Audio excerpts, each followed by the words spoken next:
বটবৃক্ষের বীজ সর্ষের দানার থেকেও ছোট হয়, কিন্তু যখন তা নিজের রূপ ধারণ করে তখন তা বিশাল বৃক্ষের আকার ধারণ করে, যা সহস্র বছর ধরে বেঁচে থাকে, ছায়া প্রদান করে, পাখিদের আশ্রয় প্রদান করে আর দেয় পথচারীদের বিশ্রাম করার স্থান।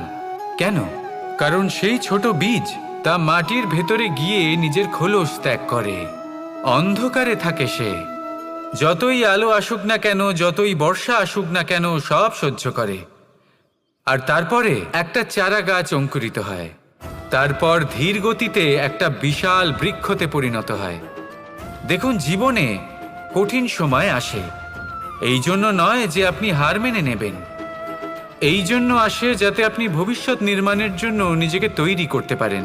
যদি কঠিন সময়ে আপনি ওই বীজের মতো দৃঢ় হয়ে থাকতে পারেন, তাহলে আপনিও একদিন সেই বিশাল বৃক্ষের মতো নিজের অস্তিত্ব গড়ে তুলতে পারবেন, যা সহস্র বছর পর্যন্ত মনে রাখা হবে।